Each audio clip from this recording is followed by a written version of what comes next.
Welcome back in, friends. A brand new season of Dirty Air on Racing America. Glad you're with us on this Thursday. Clean air is good. Times like this, which is, as always, Thursdays, 6 o'clock Central, 7 o'clock Eastern. Clean air is pretty good, but times like this, dirty air just a tad bit better. Good evening. My name is Rodney Rodriguez. Glad you're with us as we kick off a brand new season, as I said, on Racing America. Very excited about things that we have going on this year with the program.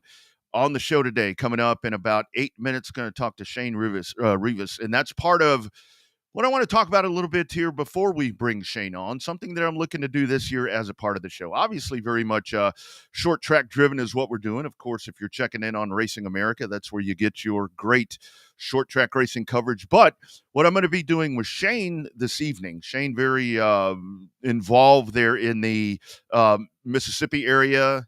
He's done tech. Definitely want to talk about tech inspecting with him a little bit, Capital City Sprints, and then we'll talk about some of the racetracks there. But with the show this year, what I'm really wanting to focus in on is I want to have a segment called the 2024 Local Track Spotlight, and it's going to be very simple for you guys to be a part of this. I'm always kind of scouting around, looking for different folks to talk to, looking for different racetracks to really hone into here on the program. But I want you guys to be able to email me those if you have some, or if you have one in particular where you'd like me to showcase that here on the show and get somebody on. DirtyAirRacingShow@gmail.com, or you can hit me up on Twitter or X, whatever it's called, at the Rodney R. So a couple of different ways that you can do that right there, but it's going to be all about at least one segment in the show where we're going to talk about a track or a series specifically and get nuts and bolts and details, all of that. So that email address is right there. Please, please, please send those to me from anywhere around the country, into Canada and Mexico. It doesn't really matter where it is. And then coming up towards the bottom of the hour, super excited as for the first time on Dirty Air, going to have my good friend JD Bowsher. She will jump on and we'll talk a little shop right there, just kind of go back and forth and just talk racing. Just talk racing. I love talking racing with racing folks, racing family folks, and JD is certainly going to be a great conversation. As we dive into February, lots of things that are going on right now. You've got, I've been watching Lucas Oil dirt late models here for about the last week with a lot of action going on around the country as Florida really just firing off right now. You know, you've got a lot of mainstream folks that are all fired up and excited that you've got the Daytona or whatever coming up. But, short track racing is off and going. And really cool last night, I woke up this morning and I saw that our man Kenny Wallace wins at Volusia, picks up his fifth Gator there. But he hadn't won one since 2012, and just a really good run right there. And he outruns a couple of the best. Couple of best in the business for Kenny Wallace as the Herminator wins him another one. Also, another event that's going to be coming up on Racing America, March 28th over at Orange County. You're going to have the Rogers Heating and Cooling Orange Crush 200, and that entry list continues to grow. But one of the names, the big name that's on there right now, that's getting a lot of attention and super excited, is Ward Burton is going to get back behind the wheel. And as I was looking today, kind of researching some stuff, getting ready for the show, I saw that Ward was actually out on the racetrack today, as a matter of fact. So Ward getting his first, I guess you want to call it, getting his feet back wet again as he was out on the racetrack there. And let's take a listen. Actually, this is from Ward Burton's Twitter page as he talked about his day back out at the racetrack in Orange County. Out at Orange County, first day testing. Appreciate everything that HC and all the guys with fellow brothers are doing. Jeb and HC own this car together. We've got a good direction of what the car needs. Fighting are really tight, doesn't want to follow the input of the wheel. I've gotten a little bit better as the day goes. Got a lot of improvement to get better yet.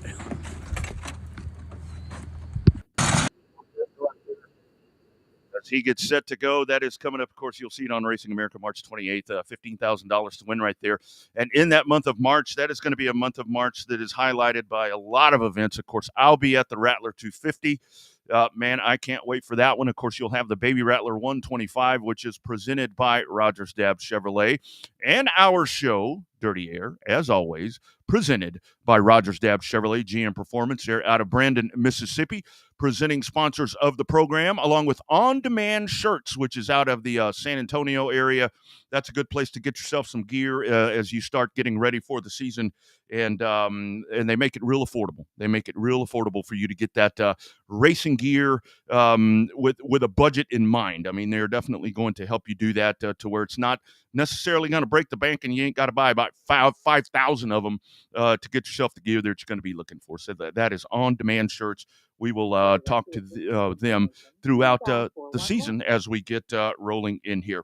Speaking of On Demand Shirts, how about we hear from them, one of our presenting sponsors? It is On Demand Shirts.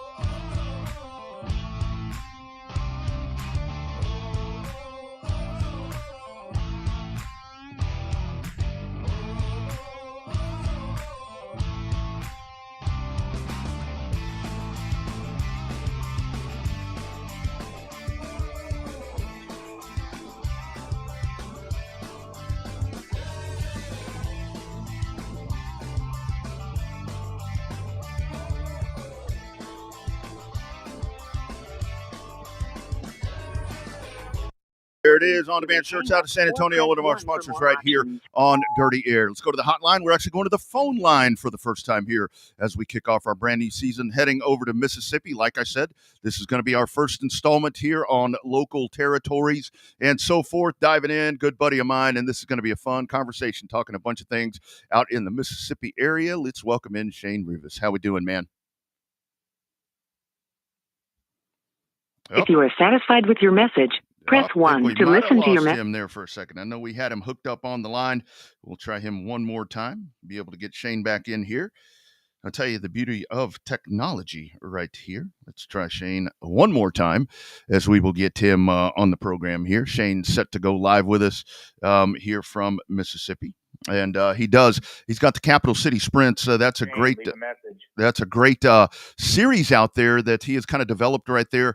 Long time for him as a tech inspector over in that area at Jackson Motor Speedway. Actually, I saw him at Jackson Motor Speedway as I was there last year. So a little connectivity issues here with Shane as we work to get him on. So we'll continue to try to make that happen with him. And I think as we do that, we can get our spots out of the way. How about a word from Rogers Dabbs Chevrolet?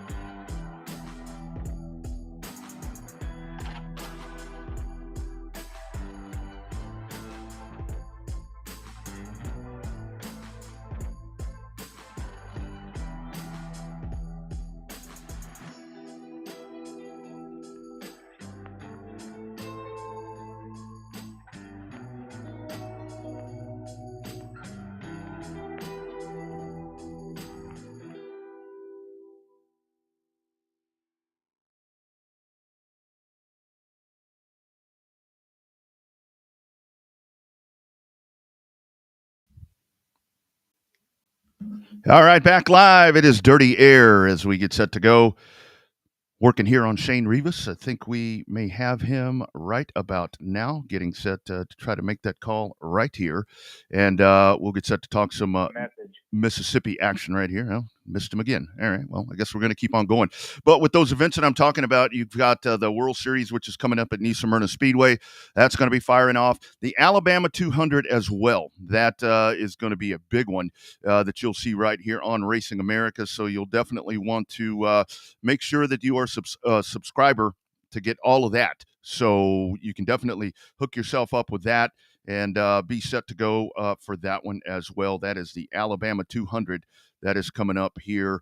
That is going to be on the 2nd of March. On the 2nd of March is when we will have that one for you right here on Racing America. Going to step away one more time as we try to connect with our man Shane Reavis.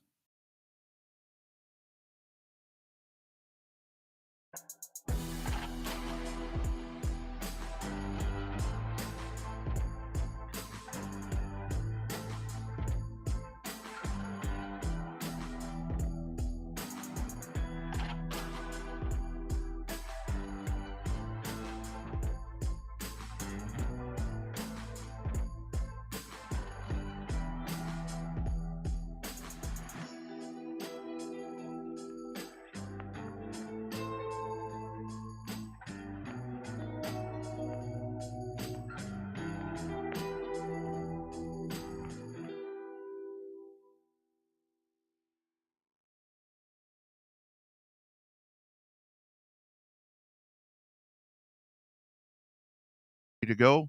You know that stuff happens on opening night, but we are ready. To the hotline we go. It is our man Shane Reavis. Shane, how we doing? What's going on in Mississippi, my man? You got me? Am I on? I got you, brother. I got you. Hey, I don't know what was going on, but I got I you. was trying to call it. It kept sending me the voicemail. Yeah, ain't no telling, man. What's happening out your way, dude? What's going on in Mississippi this evening? Just getting on the show and talking about racing and beautiful weather, and we already got mosquitoes out. Oh man! Oh, well, I tell Yeah, you, that's what tends to happen. So let's dive it in. does. Let's dive in. I do want to. I want to talk about everything going on in the region out there. I want to talk about the sprint car series, but Okay. specifically, I want to hone in with you. The life a tech inspector. You've done that. That's a Yes, sir. job. I always talk about that, and a promoter is the one where people want to complain about that, but you don't have people lined up wanting that job. Kind of talk about what all's entailed with that mess of having that job.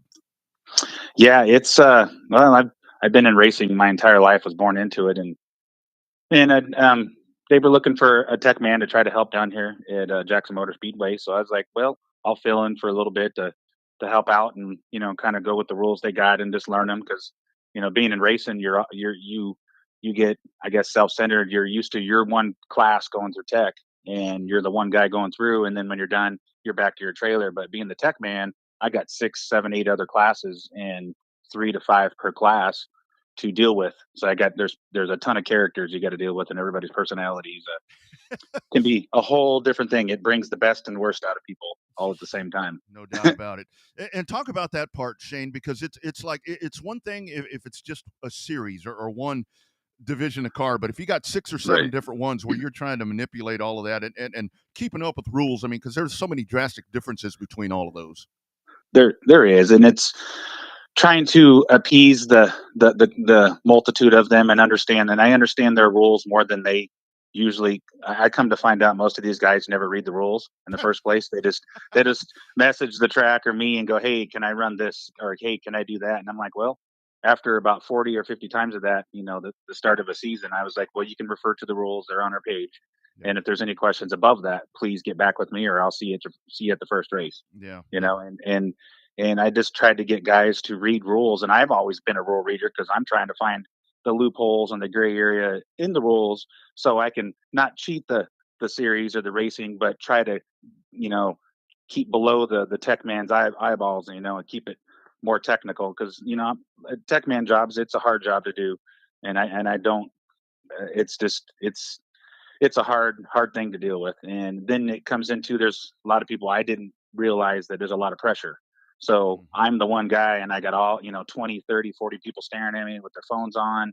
What's going on, who's going to be DQ'd tonight. And it kind of, I tried to have fun with it. One night I came out and the guys in the one of the classes was complaining about different stuff, so I came out and I put a Rico mullet hat that I got at the Chili Bowl years ago. Yeah. And I put it on and I was like, hey, I came out like comedical or comical and try to, you know, integrate, with the people and the racers and the crews and drivers and they kind of just looked at me like, who's this guy, and I had the mullet and I'm like, hey, you want to mess around? Well, you're going to mess with me tonight, and just trying to make it comical, but it just, I don't know. Sometimes it's a hard thing to deal with. Let me tell you. Yeah, no doubt about that.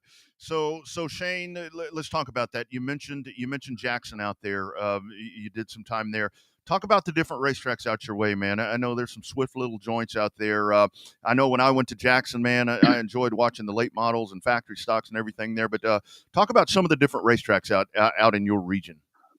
Right. Well, I mean, like closest one is Jackson Motor Speedway, and it's a lot of guys complain about it because it's technical. It's a long straightaway, pinched off turns, and each turn has its own banking. So it's like I consider it like a small Martinsville, but dirt. So you get a lot of speed down the straightaway, and you got to try to scrub it off. Or a lot of late model guys will run the wall, throw sparks, put on a great show. You go east to Meridian, Mississippi, and you got Wynot Motorsports Park, and it's a tight little like red clayish. They call it the House of Hook. Nice. Like a bull ring. So you're pretty much just wide open all the way around if you got a pretty decent setup on your car. It's great facilities and it's a fun track to run. They have great car counts and food and as to be expected. Yep. They have the Street Stock Nationals there. It's a huge week of racing and partying for factory stocks and street stocks. Then you can go northwest up to Greenville, Mississippi, which is a beautiful little bull ring with concrete walls. And you've had Ryan Colby on the show before. Yeah. Yep. He's won many races up there, and that's his old stomping grounds. And he just has a great fan base there, and the fans are great. And they get in with the racing, and it's like watching small NASCAR. They're pulling for a dude, and that's their guy. Mm-hmm. And if they don't like your guy, then it's my guy's going to beat your guy kind of thing. It's good old farm town racing. Mm-hmm. Then you can move north up to Magnolia, the Mag they call it, in Columbus, Mississippi, and that's a lot bigger track, wider, smoother. It's I think it's a 3/8 mile track, not for sure, but a great facility and pits. The stands, the racing's incredible there. It tends to slick up, and a lot of guys like the slick. And I'm more of a hammer down. I want to use all that horsepower I got, kind of thing. Yeah, yep, no doubt about that. Yeah. We had a couple other tracks. They closed down. There's a Pike County south of us. They're going to do, I think, 3 races I've seen so far this year. The track's been rented, and they'll do some crate racing USA, street stock shows and factory stocks, and whatever classes else they have to fill in with them. Mm-hmm. And then Outlaw Speedway, but that's currently up for sale. So we have a selection of tracks in Mississippi, different types of shapes and banking and straightaways and stuff. So it's gives you a good spectrum of oval track racing. Mm-hmm. Shane, talk about the Capital City Sprint Car Series. Really like that concept right there, man. I know there's a lot of different variations of sprint car racing. Kind of dive in, specifics and so forth of what you got going on there. Okay. So what we got is it's a non-wing, which is, for a lot of people don't know, there's your World of Outlaw cars, high limit, all the big news in sprint car racing is everybody sees a car with a wing. I have nothing against that. It's just there's a lot of wing series, and to try to compete with them, you're competing with ASCS and a local Haas Hurricane Area Super Sprints too. So to go back to my midget roots and stuff, without a wing would be non-wing sprint car, and it's a pretty economical base class, if you can say economical and racing. They kind of don't go together, but we've worked in with Rogers Dab Chevrolet, which is a sponsor in our series this year, to allow the CT 525, which is an LS based aluminum engine that can go with late models and asphalt and dirt, and I believe Knoxville, Iowa has a class there just specifically for those engines. Our series we can run a 305 Race Saver, or a Memphis 305 they call them, that they run up there at the ditch in Riverside. You could build a small block Chevy. There's more technical stuff in the breakdown on the rules, different cylinder heads and different valve size and compression and injection versus carburetor. And then, like in my car and a couple other cars, we have a 5.3 GM LS motor, with mechanical injection, the MSD ignition on it. You can get into one of these, probably top tier. You can pick up a used USAC car or take a winged car and pull the wing off and get a pretty good deal on rollers for $3,000 to $8,000, and get a motor. You can get, if you don't know much about building them, you can take the rules to your local engine builder and get with him and see what he can do to work out with prices. Or you can get a crate engine, 602, 604, or the CT 525 to put in it. Or you could build an LS engine, and I'm wanting it to move. I like to move it into LSs in the future, because it's I get a lot of grief from the old guys because they're all small block Chevys, and LSs are the modern, but they're still 25 years old when they came out. But still, it's this young generation knows the LS engine. They've grown up with it, kind of like you and me grew up with a small block Chevy. Right.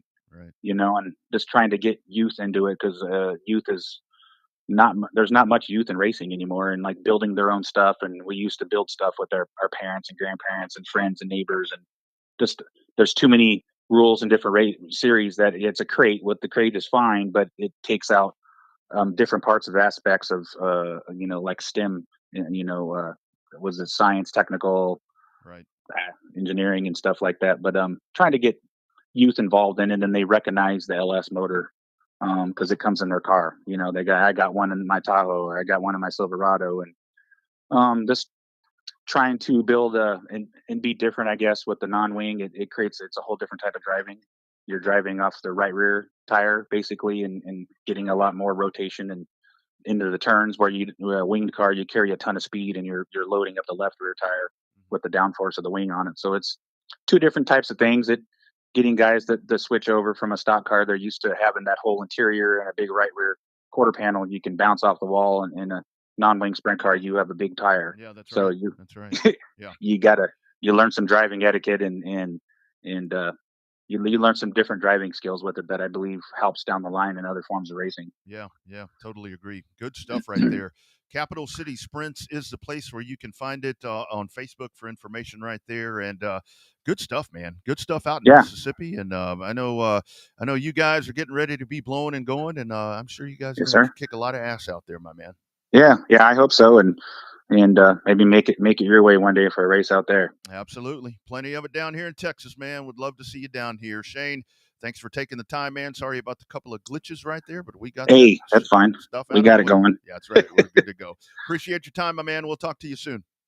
Okay. Thank you, sir. I appreciate it. You guys have a good night. You bet. There you go. Shane Reavis. Really good stuff right there with the Capital City Sprints. Check that out. Capital City Sprints on Facebook. You guys stick around. Coming up, JD Bowsher about to get dirty with me right here on Dirty Air. Clean air is good. Times like this, dirty air is just a tad bit better. You guys stick around. More coming up.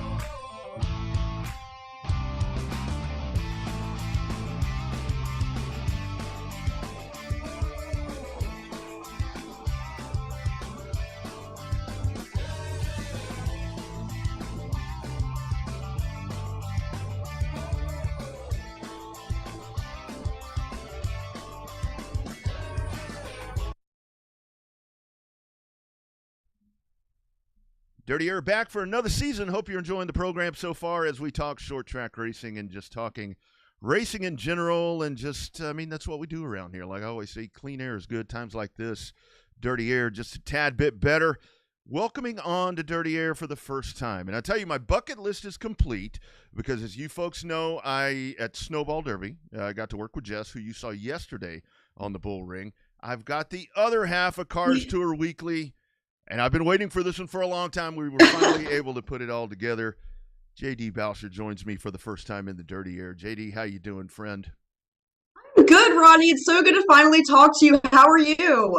I can't complain. And if I did, nobody would give a damn. That's kind of the way. That's kind of the way all that works.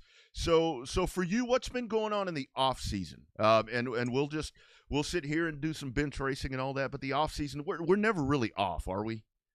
No, you're never really off. I mean, I may not have been off doing things or on a show, but there's just so much to keep up with. There's people changing rides, there's people changing sponsors, people going to different series. So you're never really off. There's so much to keep up with. So I've just kind of been trying to keep track of everything because it's a total conundrum at the beginning of the season because it's like, okay, no, that's not who's in this car, it's who's in this car. So just keeping track of everybody is a job in itself. Isn't that the thing? I mean, when you start doing the off-season stuff, it's like you better be doing it in pencil because everything changes and it's like trying to keep up with everything. It's like the busiest time of them all.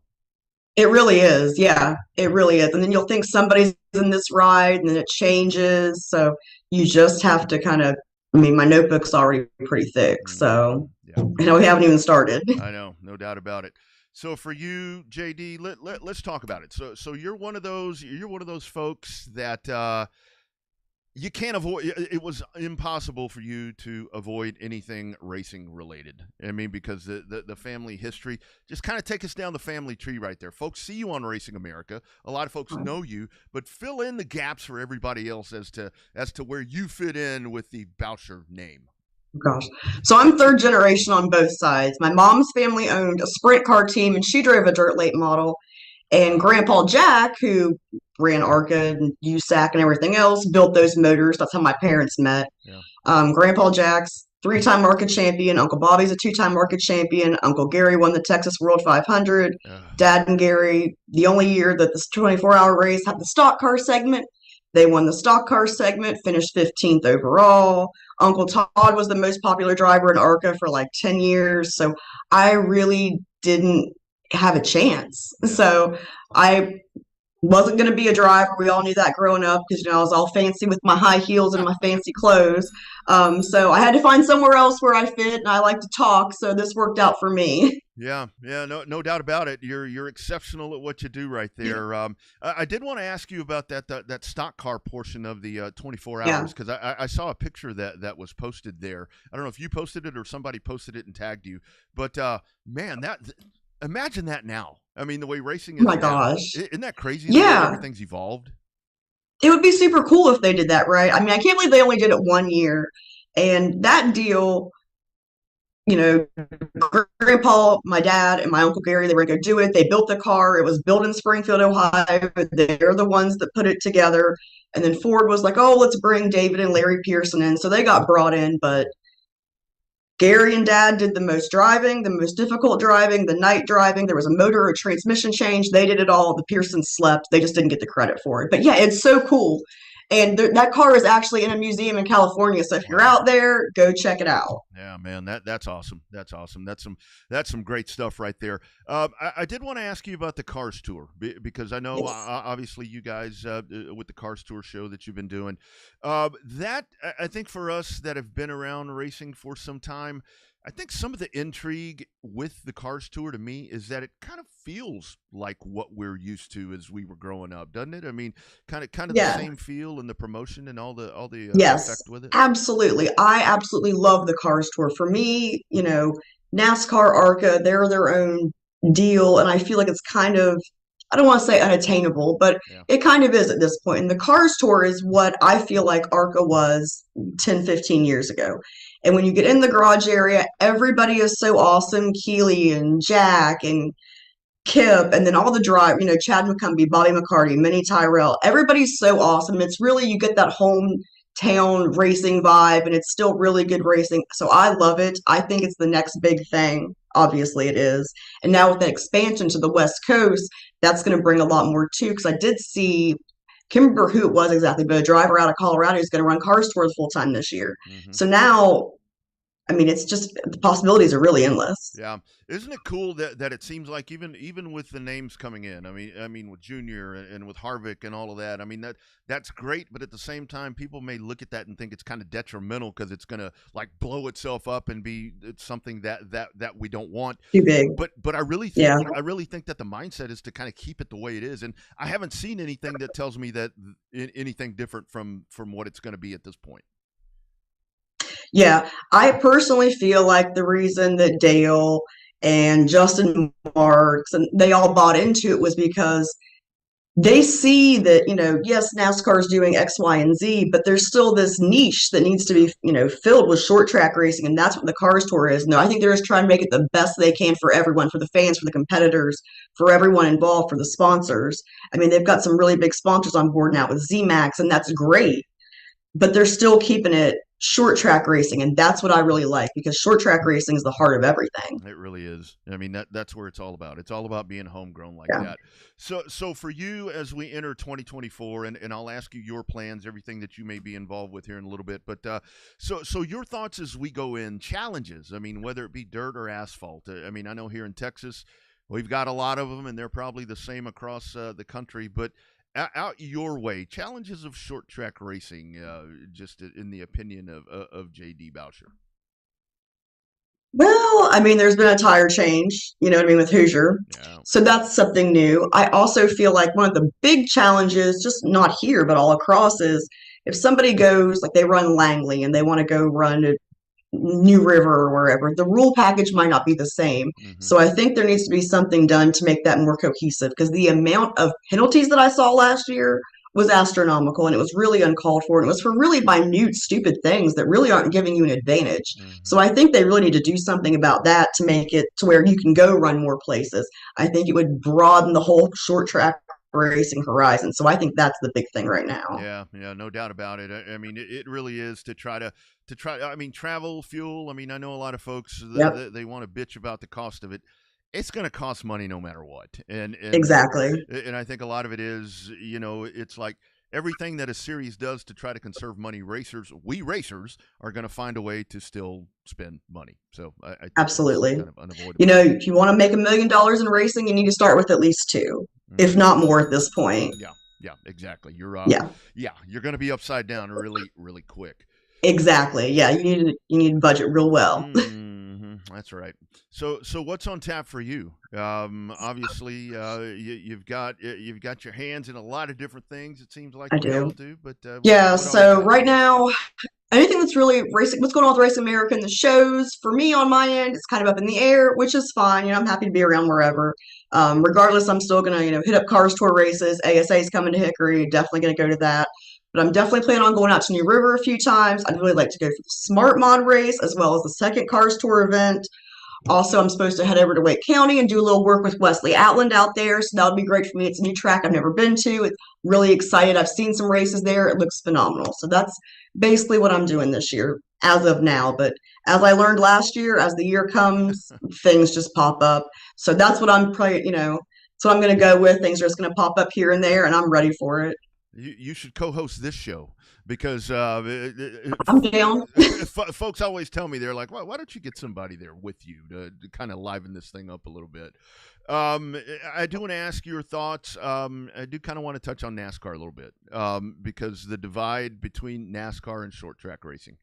I love asking short track people this question, and it's 60-40 the answer I get.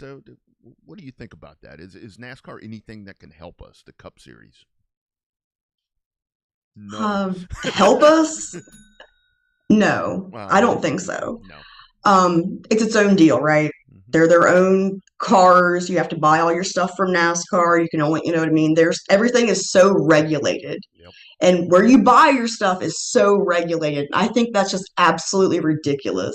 And their charters. And I went to Martinsville a few years ago, and I hadn't been to a Cup race in a while. I just went with my uncle. Yeah. And I was like, oh, we're going to go look at souvenirs. There was like 5 souvenir trailers. So I don't know what's going on with that. I mean, I just really don't pay that much attention to all that deal. But short track racing is its own entity. And if you want to see real racing, you need to not waste your time over there.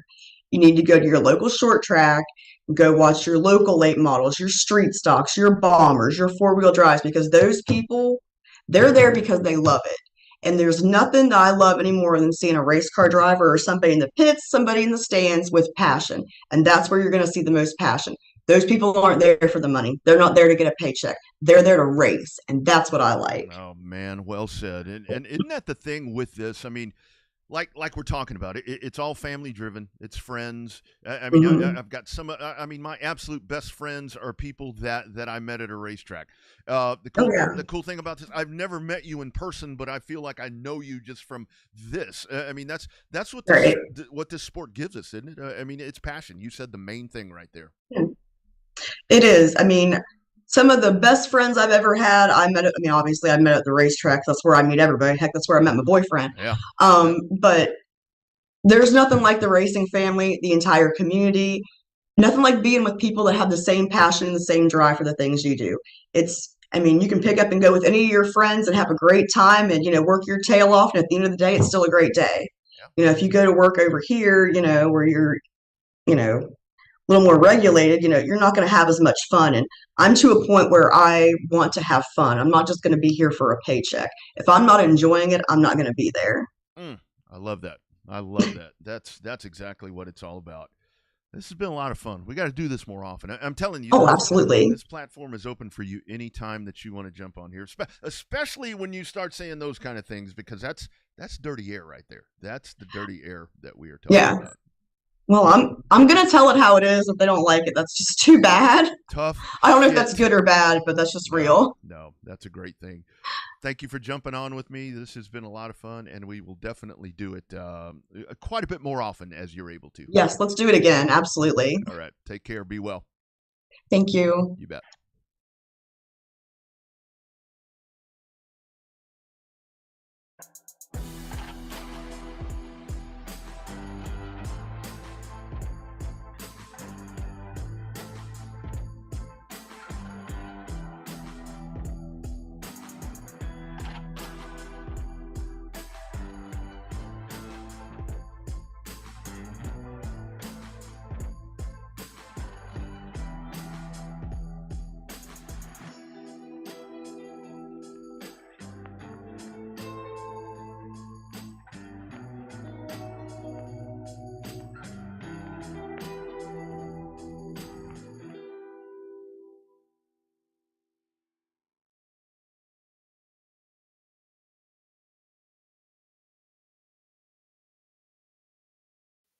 Great conversation right there. A couple of great conversations we had tonight. There's Shane Reavis checking in, talking Mississippi racing, and of course JD Bowsher. I got to tell you that we had to record that yesterday just to try to make schedules work out. I wanted to have JD on the debut of 2024 on the Racing America platform because we'd been trying to make that work out.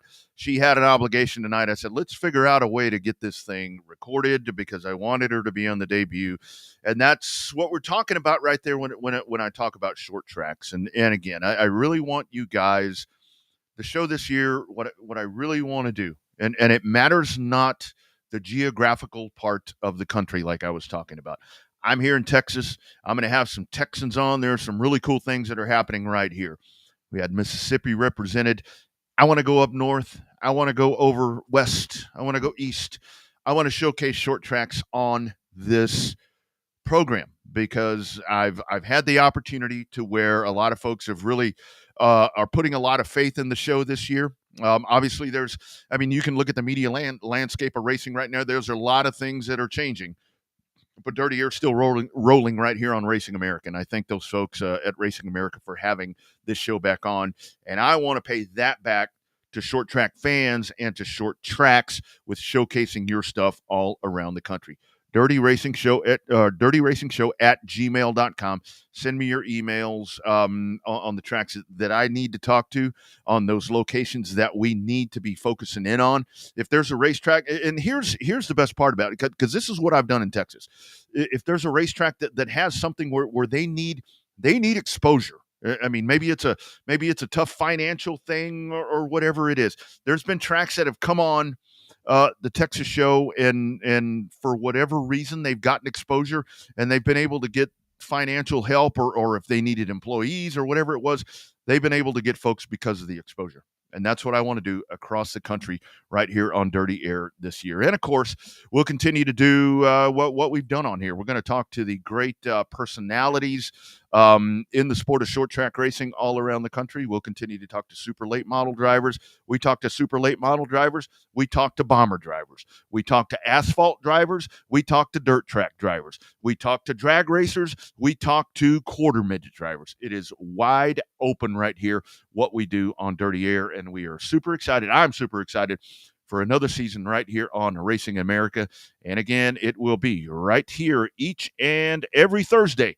We will do it right here at the same time that we have been doing it here for the last couple of years on Racing America. All across the Racing America platforms, we will be doing it once again here, 6 p.m. Central, 7 o'clock Eastern time. A lot of times it's going to be live, and that's the beauty of doing this like we had right there, trying to make that connection there with Shane, that when you go live, that's that raw part, that's that dirty air that we talk about. Again, a huge month coming up in February that is already underway. It looks you got the red eye that's coming up on Tuesday. Cars on the track today at New Smyrna. I saw some practice online to where you've got guys already out there, and man, we are firing off. We are firing off. The dirt trackers have been lighting it up in Florida. Like I said, I mean, you've got sprint car series that are off and rolling. World of Outlaws are going. Lucas Oil Dirt late models are rolling. It is all going right now, and there are a lot of different platforms where you can catch all of this. Like I said, some of the stuff that I'm really looking forward to coming up here. I was talking right there. Obviously, the one that I'm focused in on, and you'll catch it on Racing America, is going to be that the Rattler 250. It'll be my second year back there. My man Ryan McCullough and I on the call right there. Man, we really had a great time last year. We're looking forward to bringing you all of that action. On the 28th, I was talking there about the Orange Crush 200. That's Ward Burton there. That entry list continues to climb up. I saw today Jared Fryer, several others already lined up on that one. Of course, all the way back to the beginning of March, you'll have the Alabama 200 that I talked about. All of that's going to be going on as well. So lots of really cool stuff coming up in the weeks to come all around the country. This has been a blast. We are off and rolling, and man, we are going to do it. We are going to do it, and we're going to have a lot of fun this year right here on Dirty Air. Once again, thank you, Shane Reavis, for being on the program, and thank you, JD Bowsher, for getting dirty with me. Finally, we get dirty here on Dirty Air. Remember, friends, clean air is good. Times like this, Thursdays, 6 p.m. Central, 7 o'clock Eastern, each and every Thursday. You want to mark that time, put it in your Palm Pilot. Write it on your calendar if you still write stuff down on your calendar. Oh, don't forget, enjoy the Super Bowl. I mean, we're talking about racing. Who cares? My man Alan Dietz, got to give him some love. I know I saw him with the Chiefs gear on last night as he and Jess were off and rolling. So I guess I'm going to hang my hat on the Chiefs. I guess I'm going to. Maybe I'm a little bit of a Swiftie. Maybe I'll be a little bit of a Swiftie and go with the Chiefs. All right, you guys. Y'all have a great week. We're going to do it again next Thursday right here on Racing America. Clean air is good. Times like this, dirty air is tad bit better. We'll see you next week.